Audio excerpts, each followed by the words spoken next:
सरकार और सरकारें और नेता चाहते नहीं कि आप पढ़ो। आप अगर पढ़ लिख लिए तो आप जागरूक हो जाओगे, आप सवाल करोगे, आप जागरूक होगे तो आप सवाल करोगे, सवाल करोगे तो उन नेताओं को अच्छा नहीं लगेगा। मैं ये नहीं कह रहा हूं कि मोदी जी या बड़े लेवल के, मैं छोटे स्तर के नेता से लेके बड़े तक की सब लोग ये चाहते हैं कि आप यस मैन रहो। If you are asking question that is crime in India. You should not be asking questions to system. आप सिस्टम को क्वेश्चन नहीं पूछ सकते साहब। उनको लगता है कि यार अपनी दुकान उठाएगा, दुकान उठा देगा ये लड़का अगर पढ़ लिख लिया तो नेता लोग भी नहीं चाहते कि आपके यहाँ गांव में स्कूलें इस तरह की हो। और ज्यादा से ज्यादा कोई पढ़ाना ज्यादा चाहे तो हमारे गांव से पास में जो स्कूलें हैं उनमें 10वीं तक जाके पढ़ लो, 10वीं के बाद फौज की भर्ती। अब फौज में बेचारा जो 10वीं पास करके सिपाही राम गया वो क्या आके कानून समझाएगा? वो तो अपने जीवन के कसम में लगा रहेगा। पहले गांव की खेती के काम, उसके बाद बच्चों को पालना पोषना, बहनों की शादियां करना, उसी में उसका जीवन निकल जाता है। वो क्यों क्वेश्चन करेगा सिस्टम को, तंत्र को, प्रशासन को? उसको समय ही नहीं है। हाँ, मतलब वो पेट की आग बुझाए तब जाके मानस जागृत बस। अब हम जैसे लोग पढ़ लिख के और बाहर पढ़ के कुछ हो गए तो वो फिर क्वेश्चन करते हैं, तो उन नेताओं को दोरे दोरे लगते हैं कि आप क्यों क्वेश्चन कर रहे हो।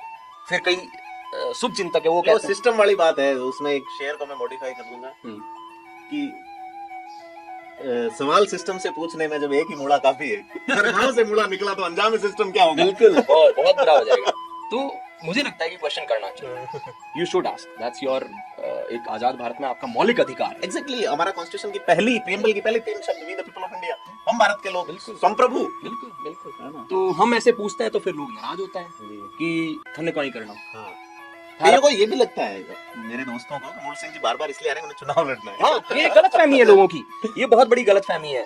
तो मेरे गांव में भी और मेरे जो ब्रॉडर जो मेरा रिलेशन या जिन लोगों को मैं जानता हूँ वो सब यही सोचते हैं कि ये इन सब चीजों को इसलिए कर रहा है कि इसको राजनीति में आना है, इसका इंटरेस्ट है पॉलिटिक्स में। धूड़ लगा हुआ पॉलिटिक्स है यार। मेरे बूकियों में कमा के खाने की शक्ति है। जी। मैं किसी का हक मार के गरीब का वहां नरेगा ये टाकार पानी इनमें मैं नहीं पैसा कमाऊंगा। मेरे पास इतनी I have my common sense की कमा के खाने की मेरी नीयत है। जी। तो ये लोगों की गलतफहमी है। So let me clear what that you have asked this question. तो मैं क्लियर करना चाहता हूँ, मेरा कोई राजनीतिक महत्वाकांक्षा नहीं है। मैं तूड़ी नहीं लगा रहा राजनीति के, तुम नहीं लगा रहे हैं, ठीक है ना? मेरे को कोई लेना देना, बट मेरे अंदर एक फायर है। मैं चाहता हूं कि अगर मैं पढ़ लिख के सक्षम हुआ हूं, मैं आर्थिक सक्षम हूं और मैं गांव से जुड़ा हूं, अगर मैं नहीं पूछूंगा तो कौन पूछेगा और क्यों पूछेगा? बिल्कुल। तो अगर और कल को और मैंने देखे हैं साहब, मैंने मेरे रिलेशनशिप में या मेरे जान पहचान में आईएएस अफसर देखे हैं, फौजी अफसर देखे हैं और बुढ़ापे में उनको मैंने आंसू ढलकाते हुए देखे हैं जब वो रिटायरमेंट आ जाते हैं और उनके बच्चे सेटल हो जाते हैं सब। और जब उनको गांव जाना पड़ता है और गांव में उनको कोई नहीं पूछता। क्यों? क्योंकि you haven't given anything to your society. वो सामाजिक भाव जगाते नहीं है फिर। लेकिन रिटायरमेंट के बाद उनको समाज, गांव, परिवार सब याद आता है, पर सर्विस के दौरान वो कभी समाज, गांव, परिवार किसी की हेल्प नहीं करते। ठीक है, कभी क्वेश्चन नहीं पूछते। और तो मैंने ऐसे लोगों से सीखा है और देखा है। मैं चपड़ासी से लेके और आईएएस चीफ सेक्रेटरी लेवल तक के लोगों के साथ उठता बैठता हूँ, वार्ड पंच से लेके और सीएम कैंडिडेट तक के पॉलिटिशियन के साथ उठता बैठता, मिलता, जानता हूँ। कॉर्पोरेट में Indian corporate culture, MNCs in US, Europe, I have worked and मैं सब देखा हुआ है। तो मुझे ये लगता है, मैंने खूब लोगों से देखा है, तो मैं ये सोचता हूँ अगर मैं जिस दिन बूढ़ा हो जाऊंगा मैं भी फिर ऐसी दुखी होऊंगा कि यार बूढ़ा तू जिस दिन मोटियार था, जिस दिन तू लाठा था, उस दिन तू कुछ कर नहीं पाया, अब क्या कर रहा है तू? सो मुझे इसलिए मैं ये क्वेश्चंस पूछता हूँ, इसलिए मैं लोगों से मिलता हूँ, जानता हूँ, मुझे बड़ी उत्सुकता होती है।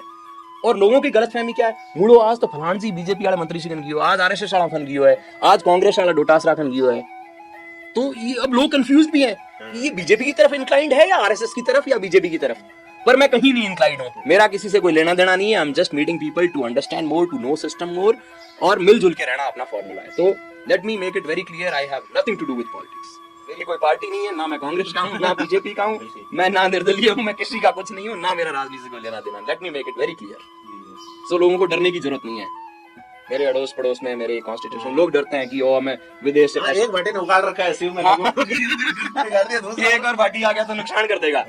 तो लोगों को खूब ऐसे बैक ऑफ द माइंड डर लगता है।